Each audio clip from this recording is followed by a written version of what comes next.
మనిషిలో త్రిగుణాలు ఉంటాయి.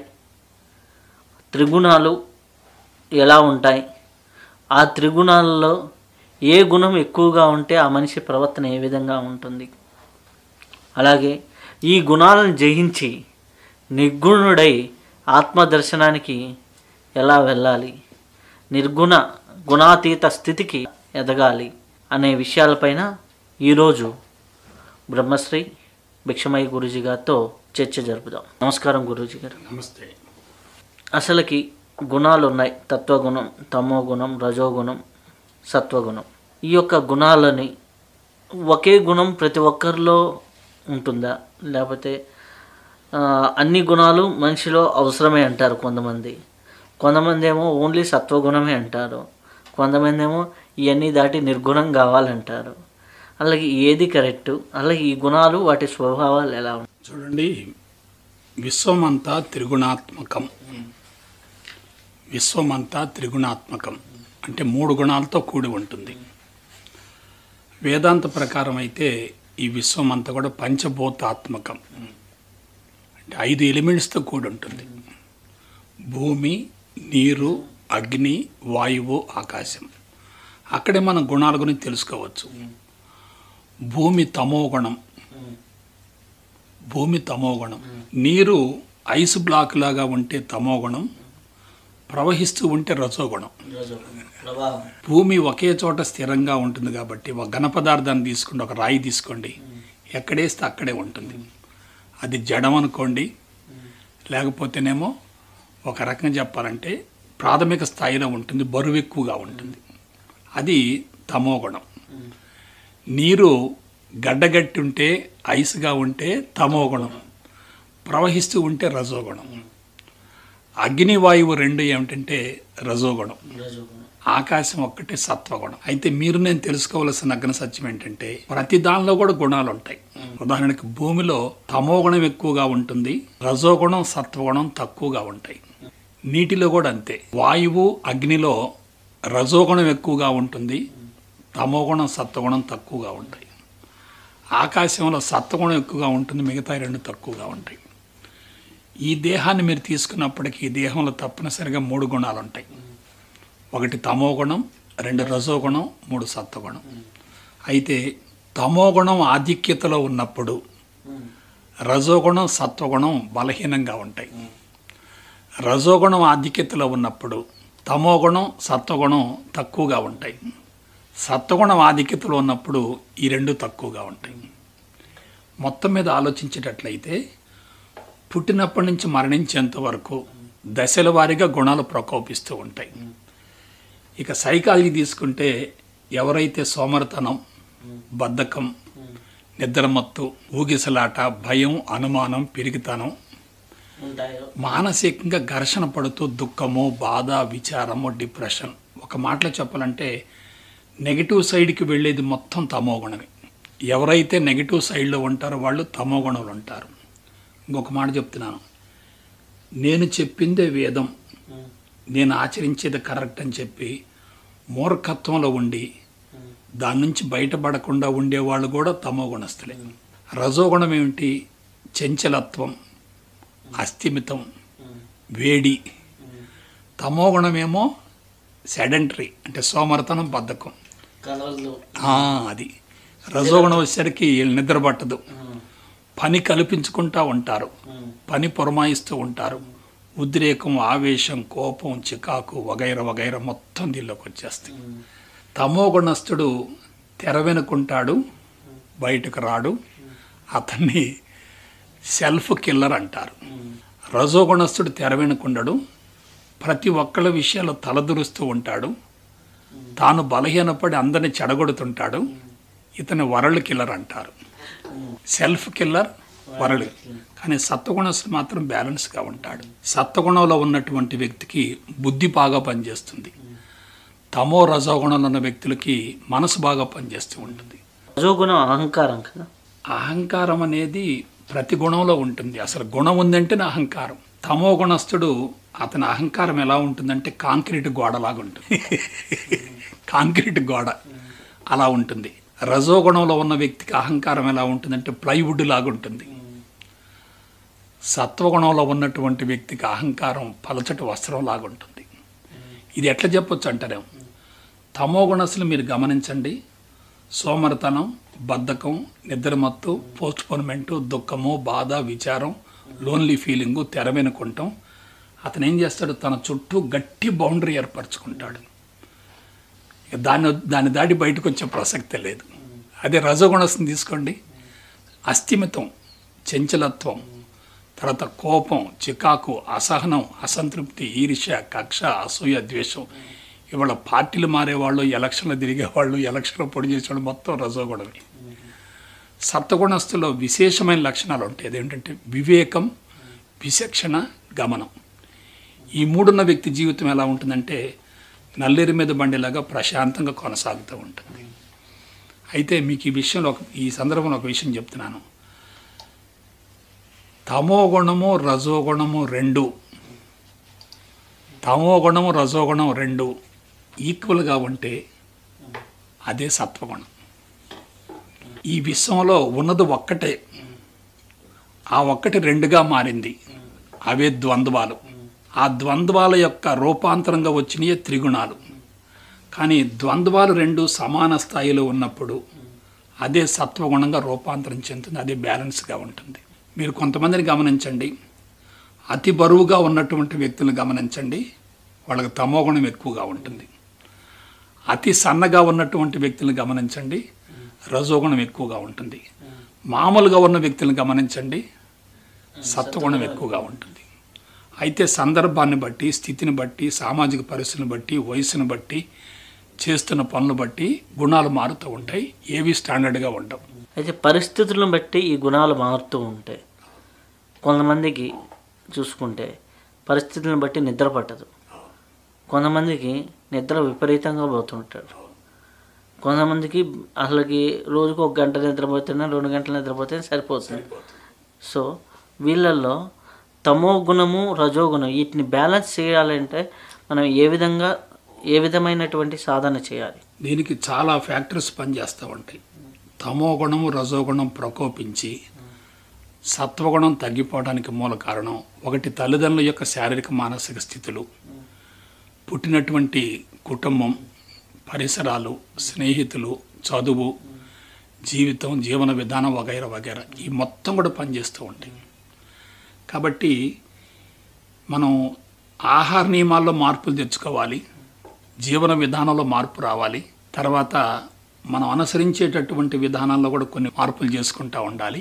ఇవన్నీ జరిగితే తప్పనిసరిగా గుణాలు మార్చుకోవచ్చు. అన్నిటిని మించి తమో గుణాన్ని రజోగుణాన్ని బ్యాలెన్స్ చేసేటటువంటి సంస్కారాల స్వభావం మార్చుకుంటే సత్వగుణాన్ని పెంపొందించుకోవచ్చు. అయితే మీకు ఒక విషయం చెప్తున్నాను, సత్వగుణం అనేది ఉన్నా సరే కింద తప్పనిసరిగా తమో గుణం రజోగుణం అటాచ్ అయ్యి ఉంటాయి. ఎందుకంటే తమో గుణము రజోగుణం రెండు చెడు సంస్కారాలకు మూలమైతే సత్వగుణం ఉత్తమ సంస్కారాలకు మూలం. ఇవి బంధాలే, అది కూడా బంధమే.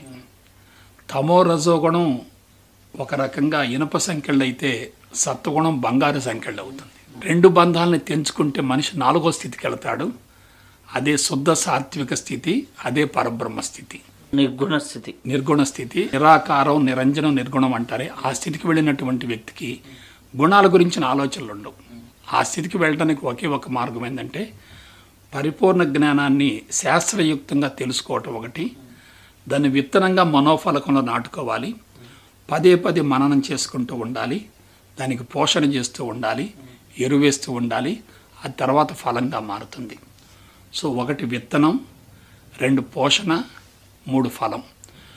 సాధన బట్టి, శారీరక స్థితిని బట్టి, పొందినటువంటి జ్ఞానాన్ని బట్టి కొంతమందికి కొద్ది సమయంలోనే మార్పు రావచ్చు, మరి కొంతమందికి దశాబ్దాల తరబడి పట్టవచ్చు, మరి కొంతమందికి ఈ జన్మలో సాధ్యం కాకపోవచ్చు. కానీ నాకు తెలిసిన ఒకే ఒక విషయం చెప్తున్నాను, నేను తమో రజోగుణాలతోటి జీవితాన్ని ప్రారంభించాను.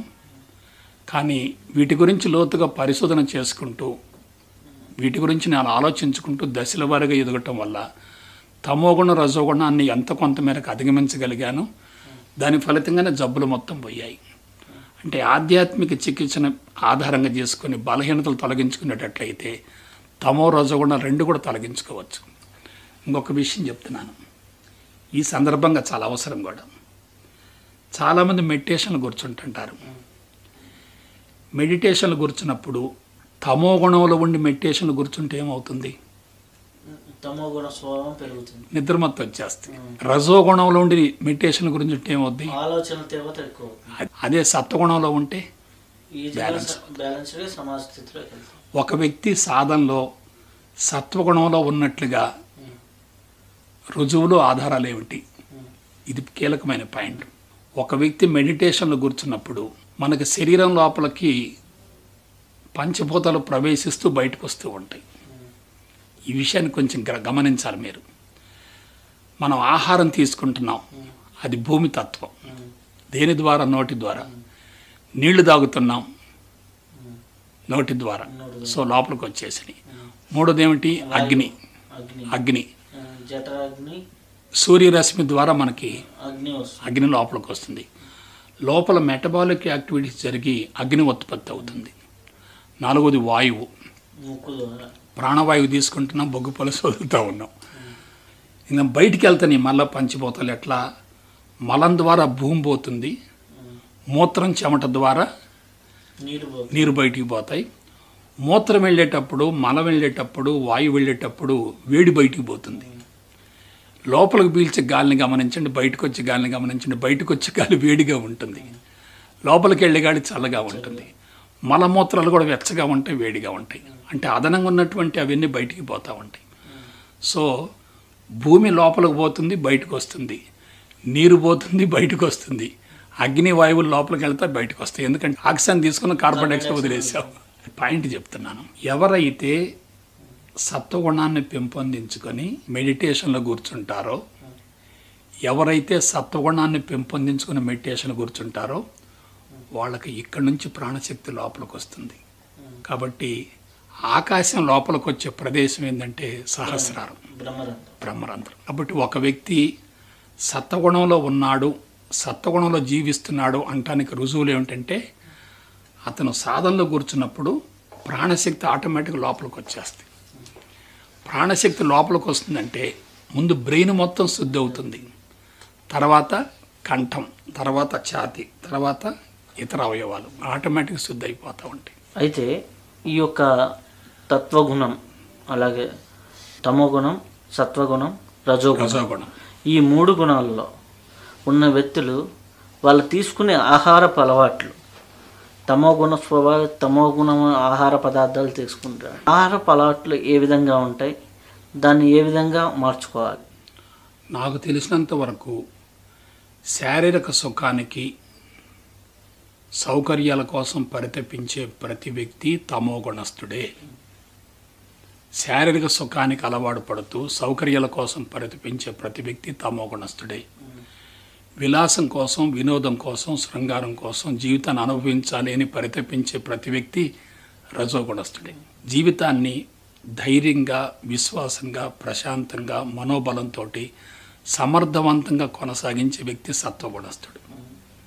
మీకు మరోసారి చెప్తున్నాను, భయము, అనుమానము, పిరికితనము, సంకోచం. భయము, అనుమానం, పిరికితనం, సంకోచం, ఈ నాలుగు కూడా తమోగుణ సంబంధమైన అవలక్షణాలు. కోపము, చికాకు, అసంతృప్తి, ఆవేశం, ఇవి రజోగుణ సంబంధమైన అవలక్షణాలు. ధైర్యం, విశ్వాసం, మనోబలం, సమర్థత, ఇవి సత్వగుణ సంబంధమైన లక్షణాలు. మనం ఆహారం తీసుకున్నప్పుడు మీరు గమనించండి, ముందు కూర అన్నం తింటాం, తర్వాత మజ్జిగ అన్నం తింటాం. కూర అన్నం అంటే ఏమిటి? రజోగుణం. మజ్జిగన్నం అంటే ఏమిటి? తమోగుణం. రెండు ఏమవుతున్నాయి? బ్యాలెన్స్ అవుతున్నాయి. అదే సత్వగుణం అంటే. కానీ ఇవాళ మనం ఏం చేస్తున్నాం, ఈరోజు వండినటువంటి పదార్థాన్ని ఫ్రిడ్జ్లో పెట్టి వారం రోజులు తింటున్నాం. ఫ్రిడ్జ్లో ఉన్న పదార్థాలు కానీ, కూల్ డ్రింక్స్ కానీ, ఐస్ క్రీములు కానీ, స్వీట్స్ కానీ, నిలవన్న పదార్థాలు కానీ, మైదా పిండితో తయారు చేసే పదార్థాలు కానీ, మొత్తం ఐస్ క్రీములు కూడా మొత్తం తమోగుణం. కారం కానీ, ఉప్పు కానీ, మసాలా కానీ, పులుపు కానీ, చేదు కానీ, ఇవన్నీ ఏంటంటే రజోగుణ సంబంధమైన పదార్థాలు. సో మనం తీసుకునే ఆహార పదార్థానికి మన లోపల ఉన్నటువంటి గుణాలకి మధ్య సంబంధం ఉంటుంది. ఇంకొక విషయం చెప్తున్నాను, మన లోపల ఉన్న సంస్కారాల స్వభావాన్ని బట్టి మనం ఆహారాన్ని ఎన్నుకుంటాం. తమోగుణం బాగా ఉన్న వ్యక్తి తమోగుణ సంబంధమైన పదార్థాలను ఎన్నుకుంటాడు. రజోగుణం బాగా ఉన్న వ్యక్తి అక్కడున్న మెన్యూలో రజోగుణ సంబంధమైన పదార్థాలు ఎన్నుకుంటా ఉంటాడు. అంటే ఏది ముఖ్యం? లోపల ఉన్నటువంటి సంస్కారాల స్వభావం ముఖ్యం. అందుకే చిత్తం అనేది పనిచేస్తుంది. ఫుడ్ హెడ్ రెండు చూసుకోవాలి. హెడ్లో నెగిటివ్ ఉంటే నెగిటివ్ ఫుడ్నే కోరుకుంటాడు, హెడ్లో పాజిటివ్ ఉంటే పాజిటివ్ ఫుడ్నే కోరుకుంటాడు. కాబట్టి మనం ఏం చేయాలి? విచక్షణతోటి, వివేకంతో, విచారణతోటి, విశ్లేషణతోటి, విజ్ఞతతోటి దీన్ని మార్చుకోవాలి. సంస్కారాల స్వభావం మార్చుకోవాలి. సంస్కారాల స్వభావం మార్చుకోకుండా పదార్థాన్ని బలవంతంగా నిషేధించేటట్లయితే పదార్థం లోపలకు పోదు, కానీ కోరిక మాత్రం పెరుగుతూ ఉంటుంది. ఒక పదార్థాన్ని బలవంతంగా నిషేధించినందువల్ల కలిగే ప్రయోజనం కంటే నిషేధించినందువల్ల కలిగేటటువంటి కోరిక చాలా ప్రమాదకరమైంది. Suppression always leads to depression. కాబట్టి మనం ఏం చేయాలి? ఇక్కడ స్వభావం మార్చుకోవాలి. దీనికి ఒకే ఒక మాట చెప్తున్నాను, శారీరక సుఖానికి అలవాటు పడకుండా కష్టించి పని చేయాలి. మీరు కొంచెం ఆలోచించండి. మేధావర్గాన్ని మొత్తాన్ని మీరు లోతుగా అధ్యయనం చేయండి, పరిశీలించండి. శారీరక శ్రమ తగ్గిపోతుంది, మైండ్ వర్క్ ఎక్కువ. అంటే శరీరానికి మనసుకు మధ్య కోఆర్డినేషన్ ఉంటుంది. ఇక్కడ విపరీతంగా అలజడిగా ఉంది, బాడీ మాత్రం పనిచేయట్లేదు. ఇక్కడ ఉన్నటువంటి అలజడి మొత్తం ఎక్కడికి వచ్చేస్తాయి? బాడీలోకి వచ్చేస్తాయి. అదే మీరు కష్టించి పనిచేసిన వ్యక్తిని గమనించండి.